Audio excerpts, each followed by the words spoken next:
ರಕ್ತದಾನ ಮಹಾದಾನ ಅಂತ ಹೇಳ್ತಾರೆ. ಒಬ್ಬರ ಪ್ರಾಣ ಉಳಿಸೋ ನಿಟ್ಟಿನಲ್ಲಿ ರಕ್ತದಾನ ಎಷ್ಟು ಸಹಾಯಕವಾಗುತ್ತೆ ಅಂದ್ರೆ ಪ್ರಾಣ ಉಳಿಸಿದ ಪುಣ್ಯ ರಕ್ತದಾನ ಮಾಡಿದವರಿಗೆ ಸಿಗುತ್ತೆ. ಹಾಗಾಗಿ ಸಮಾಜದ ನೂರಾರು ರೋಗಿಗಳಿಗೆ, ಅದರಲ್ಲೂ ರಕ್ತದ ಅವಶ್ಯಕತೆ ಇರುವಂತವರಿಗೆ ಅನುಕೂಲಕರವಾಗಲೆಂದು ಪ್ರತಿ ವರ್ಷವೂ ನೆನಮಂಗಲ ತಾಲೂಕಿನ ಎಂಟಗಾನಹಳ್ಳಿ ಮುಖ್ಯ ರಸ್ತೆಯ ಸಾರ್ಟೋರಿಯಸ್ ಕಾರ್ಖಾನೆಯ ಆಡಳಿತ ಮಂಡಳಿ ಹಾಗೂ ಕಾರ್ಮಿಕ ಸಮೂಹ ರಕ್ತದಾನ ಮಾಡಿ ಮಾನವೀಯತೆ ಮೆರೆಯುತ್ತಿದೆ. ಅದರಂತೆ ಈ ಬಾರಿಯೂ ರಕ್ತದಾನ ಮಾಡಿರುವುದು ಕಂಡು ಬಂದಿದೆ.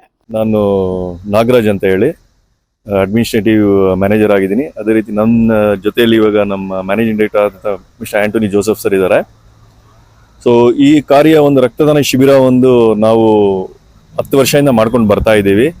ಕಾರಣ ಏನಂತ ಹೇಳಿದ್ರೆ, ಇವಾಗ ಕರೆಂಟ್ ಸಿಚುವೇಶನಲ್ಲಿ ಇವಾಗ ಕೋವಿಡ್ ಬಂದು ಹೋಗಿದೆ. ಅದಾದ ನಂತರ ಕರೆಂಟ್ ಕ್ಲೈಮೇಟಿಕ್ ಕಂಡೀಷನ್ ಇರ್ಬೋದು, ಆಮೇಲೆ ಪರಿಸ್ಥಿತಿ ನೋಡಿದ್ರೆ ಆಕ್ಸಿಡೆಂಟ್ಸ್ ಇರ್ಬೋದು, ಈ ಥರ ಪರಿಸ್ಥಿತಿ ನೋಡಿದ್ರೆ ಬ್ಲಡ್ ರಿಕ್ವೈರ್ಮೆಂಟ್ ಜಾಸ್ತಿ ಇದೆ.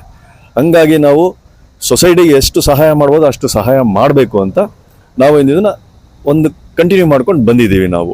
ಸೊ ಇದನ್ನ ನನಗನ್ನಿಸ್ದಂಗೆ ಇವಾಗ ನಾವು ಮಿನಿಮಮ್ 50 ಯೂನಿಟ್ಸ್ ಕೊಟ್ರು 100-150 ಜನಕ್ಕೆ ಹೆಲ್ಪ್ ಆಗುತ್ತೆ. ತುಂಬ ಪೇಷಂಟ್ಸ್ ಇದ್ದಾರೆ. ಇವಾಗ ಬ್ಲಡ್ ಕ್ಯಾಂಪ್ಸ್ ಇದೆ, ಡೊನೇಷನ್ ಕ್ಯಾಂಪ್ಸ್ ಇದೆ. ಬಟ್ ಅಲ್ಲಿ ನಮ್ಗೆ ಎಮರ್ಜೆನ್ಸಿ ಬಂದಾಗ ರಕ್ತಗಳು ಸಿಗೋದಿಲ್ಲ. ಹಂಗಾಗಿ ನಮ್ಮ ಕಡೆಯಿಂದ, ಸರ್ಟೋರಿಸ್ ಕಡೆಯಿಂದ ಒಂದು ಚಿಕ್ಕ ಕೊಡುಗೆ ಇದು. ನಾವಿದು 10-12 ವರ್ಷದಿಂದ ಮಾಡ್ಕೊಂಡು ಬರ್ತಾ ಇದ್ದೀವಿ.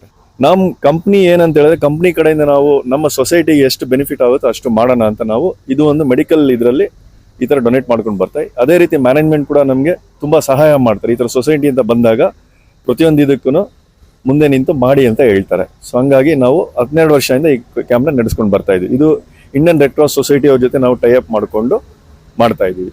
ಇದೇ ರೀತಿ ನಮ್ಮ ಎಂಪ್ಲಾಯೀಸ್ ಕೂಡ ವಾಲಂಟಿಯರ್ಸ್ ಆಗಿ ಬಂದು ಡೊನೇಟ್ ಮಾಡ್ತಾರೆ.